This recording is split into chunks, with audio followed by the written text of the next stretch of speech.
So here is our reading A of Unit 1, The Jamun Tree, and the author is Arup Kumar Datta. I have given the introduction of environment to you. Now let's start the lesson. In this story, we are having 4 characters, Ricky, Jonak, Mopi and Tinky. Let's start. In the backyard of the house where Ricky, Jonak, Mopi and Tinky lived stood a lovely jamun tree. Backyard means an area behind a house, usually with a hard surface made of stone or concrete with a wall or fence around it.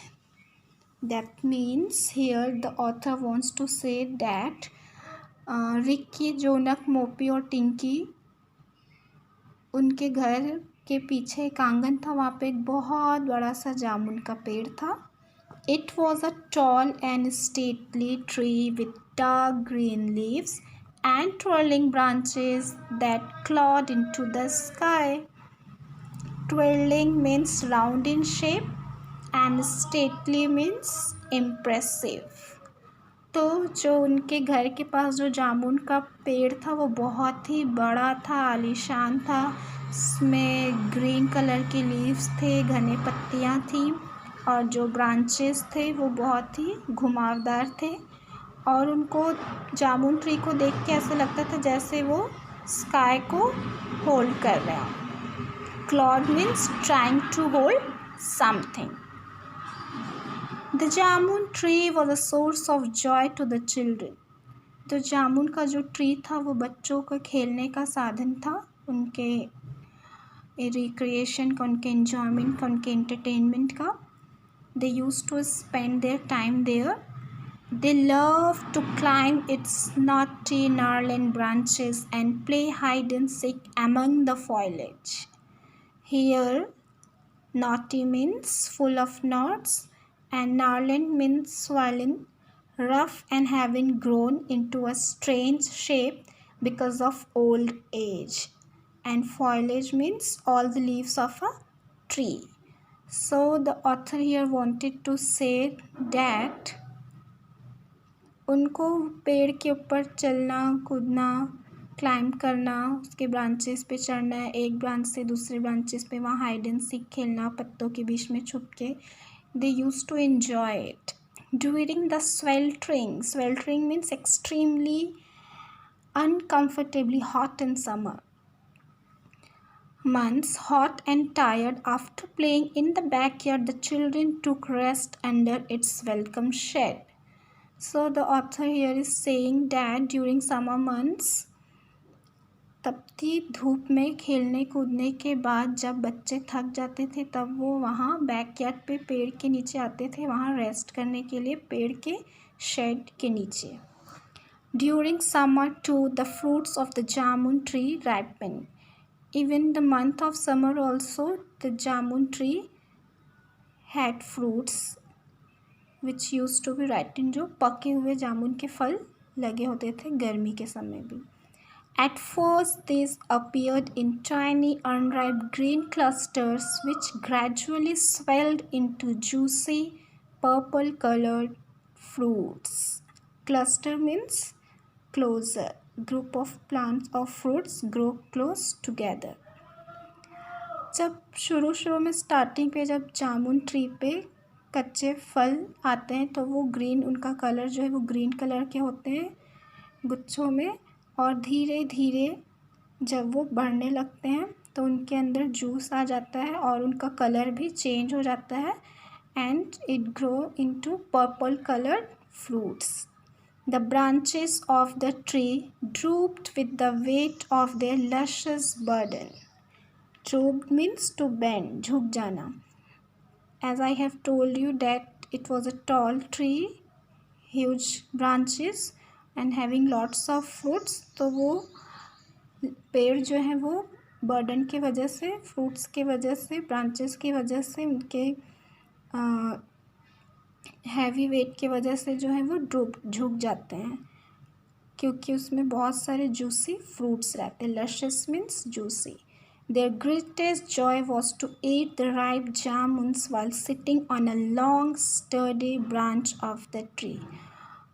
और उनको सबसे ज़्यादा मज़ा तब आता है जब वो जामुन ट्री के लंबे मजबूत ब्रांच के ऊपर बैठ के आराम से पके हुए फल टेस्ट करते हैं, इंजॉय करते हैं, मज़े करते हुए खाते हैं. Sturdy means strong. The tree bore so much fruit that children from the neighborhood trooped in too and ate as many jamuns as they could.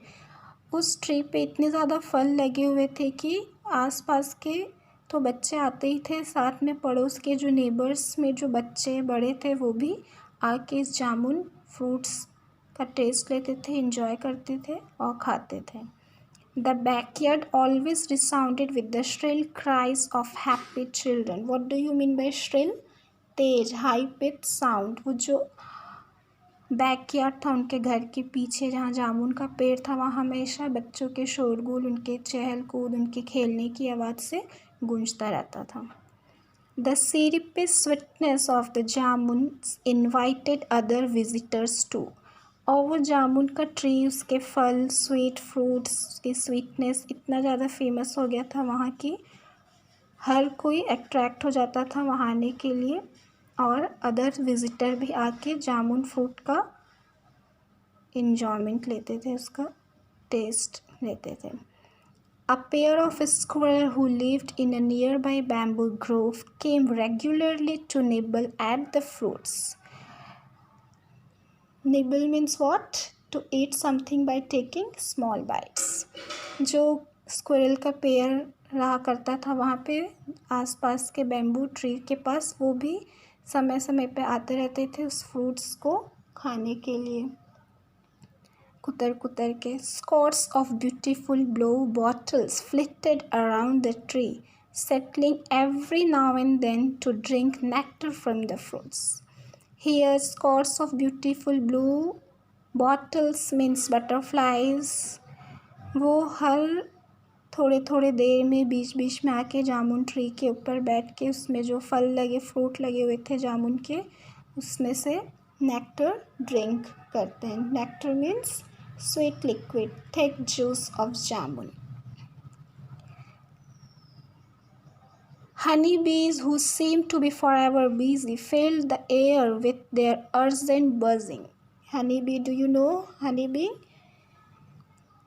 Who seems to be forever, जो हमेशा busy रहते हैं अपने काम में, वो अपने आवाज़ urgent buzzing means continue buzzing to make sound, उससे जो एयर है वहाँ पे गूंजते रहते हैं उनके बजिंग के वजह से.